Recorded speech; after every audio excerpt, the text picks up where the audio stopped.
बिस्मिल्लाहिर्रहमानिर्रहीम अस्सलाम वालेकुम। दिस इज़ डॉक्टर मोहम्मद सारम और इस वीडियो में आज बात होगी ऑलिव ऑयल के हवाले से। बहुत सारे लोगों के माइंड में क्वेश्चन होता है कि क्या ऑलिव ऑयल हमें फ़ायदा देती है, कि अगर फ़ायदा देती है तो कितना देती है, हम इसको कैसे यूज़ करेंगे कि इसका हमें फुल पोटेंशियल में इसका फ़ायदा मिले। तो इन सारी चीज़ों पर आज हम इस वीडियो में बात करेंगे। अच्छा, सबसे पहले बात तो यह आ जाती है कि ऑलिव ऑयल की किस्में होती हैं। एक इसमें आता है प्रोसेस्ड ऑलिव ऑयल और एक इसमें आता है एक्स्ट्रा वर्जिन ऑलिव ऑयल।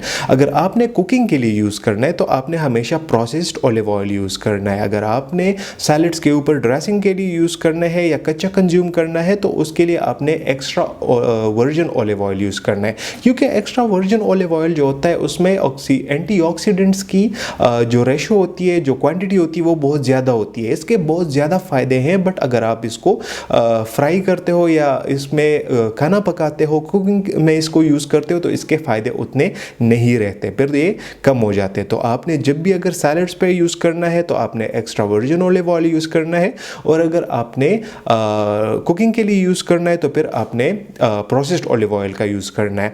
अच्छा, अगर हम हेल्थ बेनिफिट्स की बात करें तो स्टडीज़ ये शो कर रही हैं कि जो हमारे पास ऑलिव ऑयल है, जो कंट्रीज़ जो है वो ज़्यादा अमाउंट में जो ऑलिव ऑयल यूज़ कर रही हैं तो उनमें हार्ट की बीमारियों की तादाद बहुत ज़्यादा कम है। मतलब ये स्टडीज़ शो कर रही हैं कि ये हमारे हार्ट हेल्थ के लिए बहुत ज़्यादा ज़रूरी और बहुत ज़्यादा फ़ायदेमंद है। अच्छा, इसके अलावा स्टडीज़ ये भी शो कर रही हैं कि इसको हम कैंसर है इसको प्रिवेंट करने में हमारी बहुत ज़्यादा हेल्प करता है, या इसके इस तरह बेनिफिट्स हैं। बट आपको मैं ये भी बता दूं कि हार्ट हेल्थ के लिए अच्छा है और कैंसर को प्रिवेंट करता है, तो इसका ये मतलब ये नहीं है कि आप आज से ऑलिव ऑयल खाना शुरू कर दो और बहुत ज़्यादा क्वांटिटी में यूज़ करना शुरू कर दो। मैं आपके जानने के लिए इतना बता दूं कि जो भी दुनिया की जो भी चीज़ है जो कि बहुत ज़्यादा भी फ़ायदेमंद है, अगर आप उसको एक लिमिट से ज़्यादा लेते हो तो फिर वो नुकसानदा ही बन जाती है। तो आपने इसको मॉडरेटली यूज़ करना है।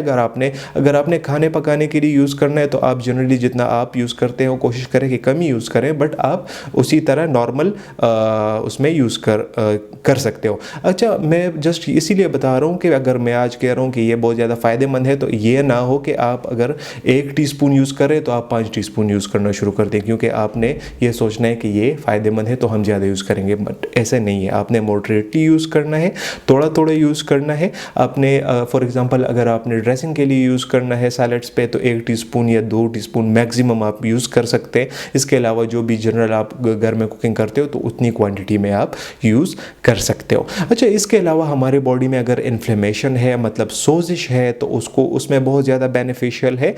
इसमें जैसे कि मैंने पहले बताया कि एंटीऑक्सीडेंट्स बहुत ज़्यादा है तो हमारी बॉडी को ऑक्सीडेशन से बचाता है। इसके अलावा विटामिन ई इसका एक अच्छा सोर्स है।